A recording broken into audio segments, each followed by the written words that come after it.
Okay, so name Queen and Slim. Did you see it? I did. I saw it a little bit early. Cool. Um, I saw it in the cinema legally. One sentence summary. A first date goes wrong, leading to the shooting of a police officer and two African Americans going on the run.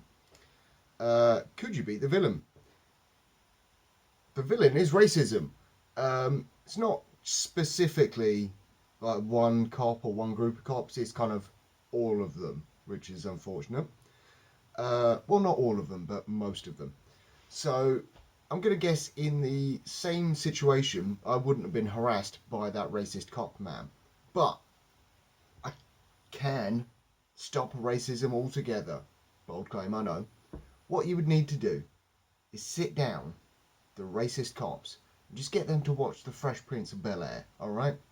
By the end of it, they won't care if you're black or white or rich or poor or even a Tom Jones fan. All they'll care about is that you're a person. Anyways, how would you improve the film? I quite like this. It's pretty good, actually.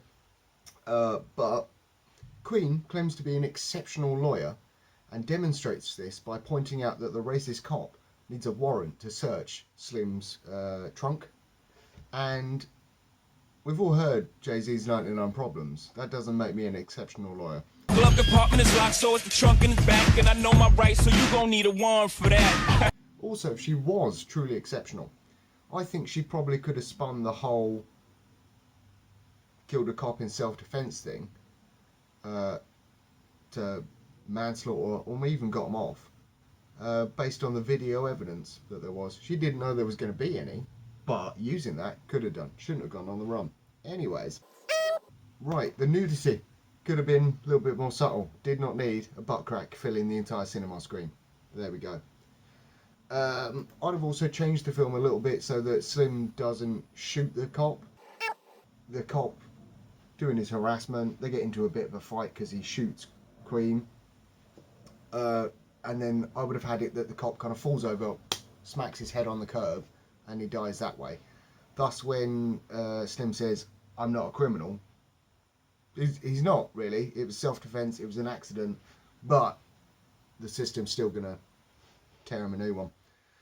A different policeman says, "I'm not going to tell you again," twice. And he says, "Get down on the ground," several more times, just involved in that whole thing. And if you say you're not going to do something, and then you do it, you do weaken your bargaining position. So there you go. Queen and Slim are beaten to a gas station by newspapers with them on the front page. And I know they had to backtrack and they had to divert and stuff, but that's still very quick news. Anyways, at that gas station, Slim is gone in to reluctantly rob the place, and the clerk says that, you know, Slim doesn't look like a killer. Slim makes a deal with the clerk that if Slim lets the clerk hold the dead cop's Glock, the clerk will pay for the gas, and then the clerk, obviously a gun nut, points the gun at Slim and does a really hilarious joke where he's just pointing at it, looking sinister. But if it were me, I'd have just shot the guy and actually robbed the place. Just easier. Also, it was very nice of Slim and Queen to stick together throughout the whole situation. If I were in that situation, I would have ditched my date and just gone, "You'd only hold me back." What happened to the friendly sheriff that they locked in the boot of Slim's car? He was kind of a dumbass, but I hope he was okay. I didn't realise that Uncle Earl was a pimp until the end of the film. Yeah, you see him hanging out with those scantily clad ladies who didn't even put on, you know, more clothes when they had guests. But it wasn't until the end where you see him wearing that coat with a big fluffy collar, I was like, oh, he's a pimp.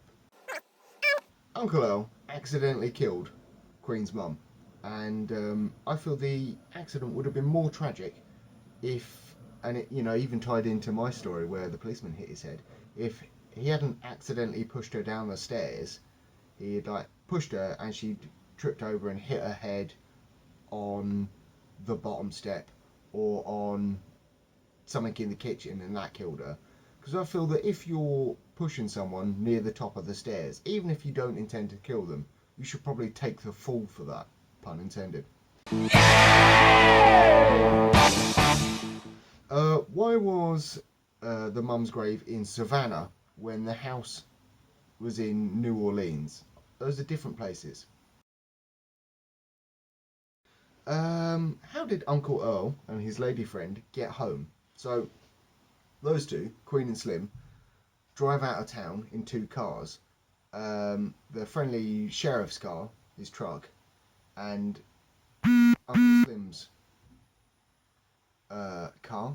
They burn the sheriff's truck to get rid of evidence. Really busy.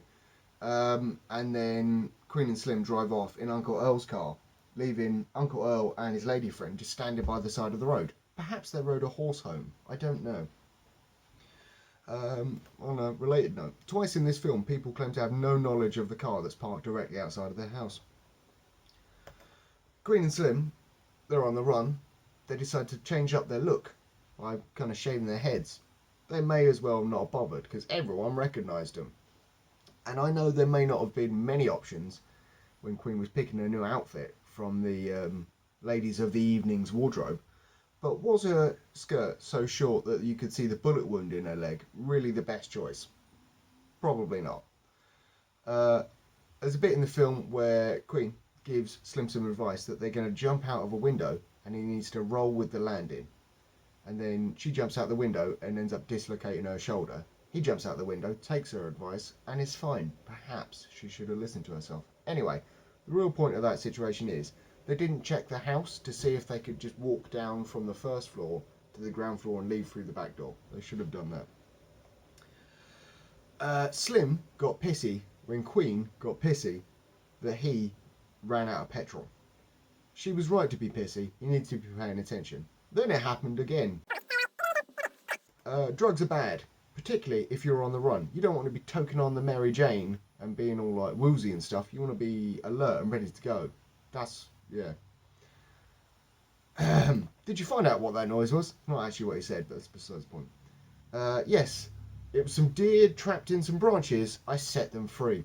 Dude, stop telling a story where you're a Disney princess. Just say, oh no, I didn't see anything.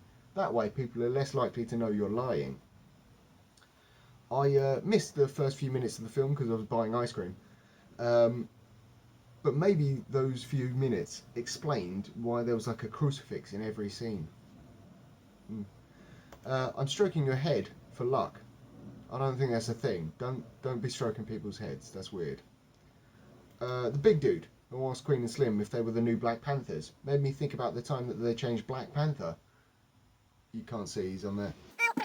Made me think about the time they changed his name to Coal Tiger. So that was strange.